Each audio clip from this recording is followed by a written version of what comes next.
Okay, so question 31. What is the source of Marlowe's feeling of kinship with Kurtz? Toward the beginning of the story, it's really interesting because Marlowe actually has this major fascination with Kurtz and wants to know pretty much everything about him. There's almost just this feeling of admiration for Kurtz, and even though it's not to the same extent that the Russian man had, there still seems to be this almost envy for Kurtz's exploit. Even though toward the end of the story, Marlowe finds out that Kurtz has been putting people's heads on spits and no longer seems to really like him, it can still be said that Marlowe and Kurtz feel this kinship, or maybe more on Marlowe's part, because the two are very similar. One of the things that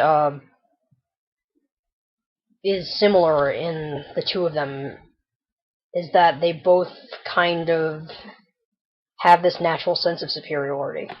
I mean, Marlowe sees through the crud that his aunt gives him about you're civilizing these people, and in a way, he kind of feels like, oh, what does she know?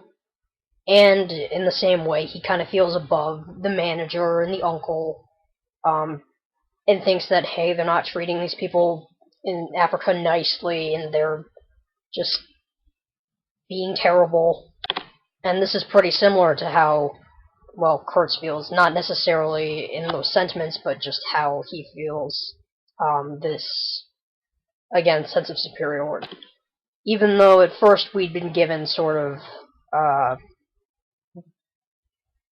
good descriptions of Kurtz, we kind of find out that he is basically a tyrant.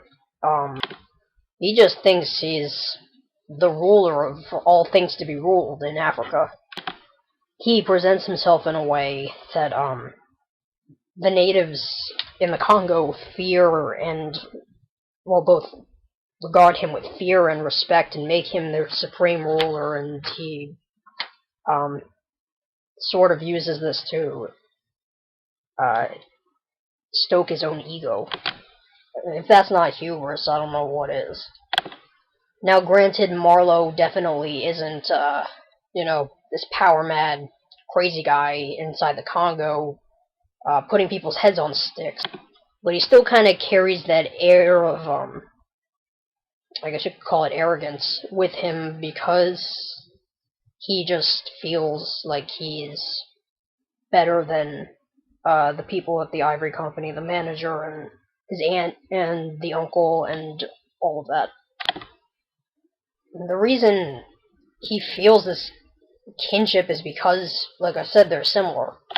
Another way they're similar is that they both sort of build these obsessions. Kinda OCD-ish in nature, that kind of obsession.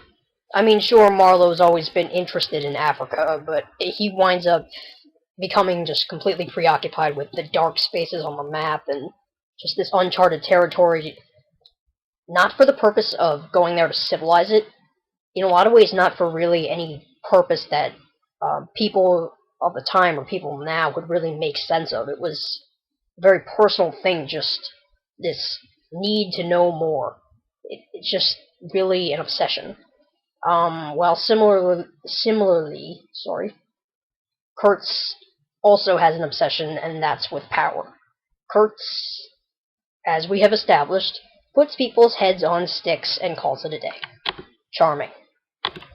But still, this susceptibility to these manic obsessions just kind of paints them as, in some ways, a pair. They have this kinship over that because even though their motives aren't necessarily the same, they're similar people in the way they carry themselves.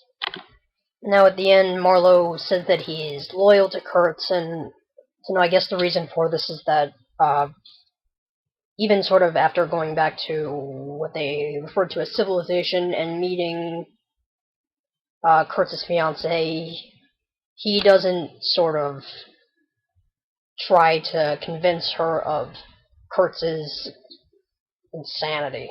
He lets her go on thinking, oh, Kurtz was so noble, I love him, hey, he's so great. When in reality, Marlowe knows, this is the guy who put people's heads on sticks. So by not really, I don't know, besmirching Kurtz's name in front of the people he cared about, he was staying loyal to Kurtz. He wasn't betraying him. Alright, that's it.